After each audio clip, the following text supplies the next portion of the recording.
Mes très chers amis, on est Parashat Korach 5783, Medaber Israël Chaviv Mira Anana. Korach, c'est un épisode particulièrement dramatique de l'histoire juive. Korach s'est rebellé contre les commandements de Moshe Rabbeinu, après que Moshe Rabbeinu ait nommé un Nassi qui ne soit pas Korach à la tribu des Lévis, et que son frère soit nommé Kohen Gadol. Naturellement, ce n'est pas la parole de Moshe, Moshe n'a pas fait selon son gré, c'est Hachem qui lui a dit, mais Korach a commencé à contester effectivement les décisions de Moshe Rabbeinu et s'est rebellé contre lui. Il a entraîné derrière lui pratiquement 250 personnes parmi les plus grands d'Israël, et donc c'était une immense révolte contre Moshe Rabbeinu. Comment ça a fini, tout le monde le sait.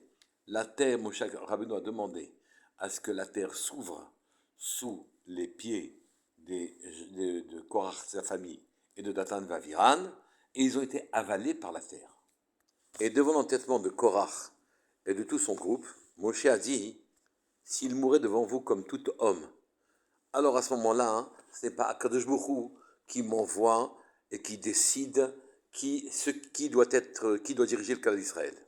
Mais si une création nouvelle à laquelle vous assisterez fera mourir ces gens-là qui se sont rebellés contre moi et contre la Torah, et que la terre ouvre un gouffre sous les pieds de ces familles, Datan, Aviran, Moshe et Korach, oui, alors à ce moment-là, vous entendrez que tout ce que je fais, c'est Hachem qui me l'a dicté. Pour quelle raison un châtiment comme celui-là pour Korach et son groupe? D'autre part, Korach s'était moqué de Moshe Rabbeinu et lui avait dit, est-ce qu'un talit entièrement recouvert de trélette, peint en trélette, avec une couleur bleu azur, est-ce qu'il a besoin que ce tzitzit ait aussi un fil bleu azur? Moshe avait répondu oui. Est-ce qu'une maison pleine de sfarim doit-elle encore avoir des mezuzot? Et Moshe avait répondu oui. Et Korach en avait profité pour se moquer de lui. On ne comprend pas non plus qu'est-ce que Korach voulait dire avec une maison pleine de sfarim qui serait Torah de mezuzot, et qu'est-ce que c'est qu'un telit coulotrelet qui est entièrement azur? Il devait ne pas avoir un fil d'azur, il s'est moqué de Moshe Rabbeinu. Pour répondre à cette question, je dois vous citer Télim, qui dit Chen vekavod iten Hashem. Le chen, le charme qu'une personne a, et le kavod, dont Kadosh Baruch Hu l'a gratifié, le rang social dont il a gratifié, iten Hashem. C'est Hashem qui les donne. On s'étonne naturellement. Est-ce que Hashem ne donne que la grâce, oui, aux yeux des autres? Et le kavod, Hashem nous donne tout. Il nous donne la richesse, il nous donne la santé, il nous donne des enfants, il nous donne... il remplit tous nos besoins, le boire, le manger, le plaisir. Qu'est-ce que ça veut dire que chen, grâce, et kavod, et honneur, c'est Hashem qui les donne? C'est qu'en vérité, en dehors de la grâce, et en dehors du kavod, n'importe qui pourrait, par son travail, ses compétences, arriver à obtenir beaucoup de choses. Mais la chose qui est impossible à obtenir, si ce n'est qu'Hachem la donne, c'est le kavod et c'est la grâce. Il court, il fait le gracieux. C'est pas pour autant que les gens, il paiera aux gens. Il recherche le kavod. C'est pas pour autant que le kavod viendra à lui. Le Zohar va plus loin en disant Kol de radaf batar de lav dile ihu harik mikame. Tout celui qui court après quelque chose auquel il n'a pas droit, non seulement il n'atteint pas ce qu'il souhaite, qui n'était pas pour lui, mais en plus de ça, il perd ce qu'il avait. Korach a cherché un kavod auquel il n'avait pas droit. Il a non seulement pas obtenu la position qu'il souhaitait, mais en plus de ça, il a perdu sa position et dans des conditions abominables.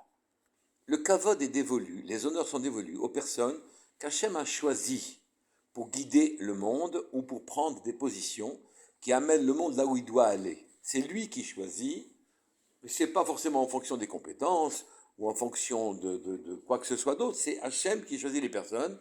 Et donc vous pouvez assister à des cas où les dirigeants sont moins compétents que leurs propres conseillers. Mais c'est eux qui dirigent. Et les conseillers ne font que conseiller. Korach, qui était extrêmement élevé, qui avait Ruach HaKodesh, qui était très intelligent, a reproché à Moshe, la matit naseu. Pour quelle raison commandez-vous le clan d'Israël et lui imposez-vous cette dictature en quelque sorte?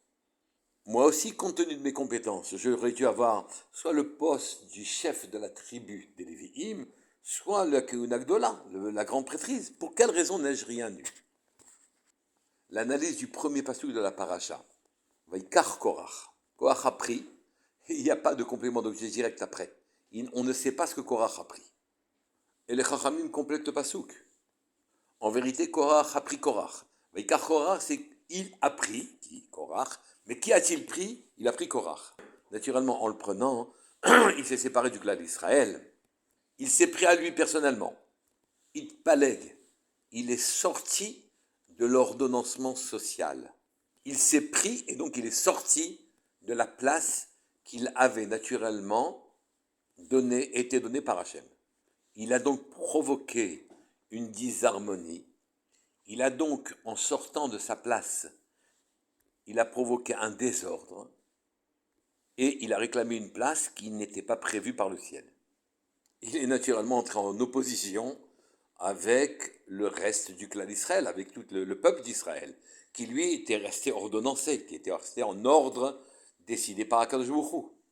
Il a brisé le shalom et l'harmonie du peuple et désordonné le monde qui est ordonnancé par Hachem lui-même. Quand toute chose est à sa place, la bracha court de l'un à l'autre. Quand il y a une disharmonie, la bracha n'est plus là. Le Zohar dit Vaikar Korach, et elle ne précise toujours pas, il ne précise toujours pas le pasuk, ce qu'il a dit, mais le Zohar dit Nassiv Eita Bisha. Il a pris un mauvais conseil pour lui. Il s'est invité à être chef et réclamer une place de dirigeant sans considération pour l'intérêt général tel qu'il est vu par Akadosh Baruch Hu. Il avait une vision du monde qui lui donnait une place importante, des descendants illustres. Il avait donc droit à une place. Et c'était son avis, et il voulait son kavod. Or, Moshe n'a pas dit cela, et puisque selon Korach, Moshe n'avait qu'un avis personnel, ce n'était pas l'avis d'Hachem, alors son avis à lui, Korach, valait bien celui de Moshe Rabbeinu. Chaz v'shalom. Il a dit à Moshe Rabbeinu, Kulam Kedoshim, tout le peuple d'Israël est Kadosh. Il est monté au Sinaï, il a vu Akadosh Baruch Hu, il a entendu les 2 premiers commandements. Lama titnaseu. Pourquoi vous imposez votre autorité durement sur le clan d'Israël? Votre autorité, pas l'autorité d'Hachem. Mais comment n'a-t-il pas vu, Korach, que Moshe Rabbeinu ne faisait qu'obéir à Hachem? Il a bien vu au Sinaï que les Béné Israël n'étaient capables que d'entendre les 2 premiers commandements. Ils ont demandé à Moshe de les relayer et d'écouter la voix d'Hachem. Donc Moshe était le canal parfait pour écouter Hachem. Et eux avaient moins de capacité. Pourquoi Korach pensait-il que son avis valait celui de Moshe? Eh bien, il avait une idée particulière de la Torah. C'est qu'il pensait qu'en vérité, la Torah, qui, et c'est vrai, avait été ramenée par Moshe Rabbeinu depuis le ciel, en vérité, était un instrument, un outil, pour accéder à une position et faire monter tout le clan d'Israël, tout le peuple d'Israël, en grande proximité avec Akadosh Baruch Hu, avec Hachem. Mais maintenant qu'il avait atteint son but, le peuple d'Israël, et qui est sa destination, et qu'il était un peuple élevé et proche d'Hachem, ça y est, la Torah était moins utile, ou plus exactement, elle était désormais contestable. On pouvait avoir un avis personnel. Hier, Moshe Rabbeinu était indispensable. On lui adresse un gros shkoyer, un grand merci. Aujourd'hui, ça y est, nous sommes tous kadosh. Et c'est le sens même de ce vêtement, de cet talit entièrement trélette. Tout est bleu. Nous sommes dans le ciel. Nous sommes vêtis de bleu. Oui, tout le peuple d'Israël est saint. Faut-il encore mettre un fil bleu au tzitzit? Notre maison est pleine de sfarim. Ça y est, nous avons la Torah. Beaucoup de sfarim. Avons-nous encore besoin de mettre des mezuzot? La Torah s'applique-t-elle encore jusque dans les moindres détails? Elle était un outil. Ça y est, on a abouti à notre destination. Merci Moshe Rabbeinu pour le passé, mais aujourd'hui, il faut nous laisser notre place. Et Moshe Rabbeinu lui a répondu, La Torah n'est pas un ascenseur qui, désormais, une fois qu'on est monté et qu'on l'a utilisé, nous amène aux étages supérieurs et qu'on n'a plus besoin de l'ascenseur en question. La Torah, c'est le monde, c'est l'existence même de l'univers. Sans Torah, l'univers revient à Tov Vavo, au Tohu Bohu. C'est la vitalité du monde. Et voilà pourquoi dans une Bria Hadasha, la terre devait s'ouvrir sous les pieds de Korach et de son groupe de Datan Viran en vérité. Moshe Rabbeinu a dit, soit depuis le début des temps était prévu un gouffre dans lequel allait tomber Korach, et alors c'est bien, sinon qu'elle invente ce gouffre maintenant, que la Torah crée un nouveau crée un nouveau gouffre dans lequel tomberont Korach et sa famille. Korach a attaqué la Torah, a remis en cause son actualité, a dit qu'il fallait la changer. La Torah a montré qu'elle était elle-même le fondement et la vitalité de l'univers. Elle a fait une nouvelle création qui a avalé Korach. On peut comprendre maintenant le premier passage qui dit Vaïkar Korach et qui ne dit pas ce que Korach a pris. En vérité, ce que Korach a pris, c'est du vide, c'est rien. Il a pris un conseil qui n'existait pas. Oui, une dimension, une direction qui n'était pas la bonne, et donc elle n'existait pas. Il s'est sorti du monde, brisant l'harmonie du clan d'Israël, la terre l'a avalé, car l'univers entier n'est qu'un reflet de la Torah. Shabbat Shalom Mevorach. Kol Tov.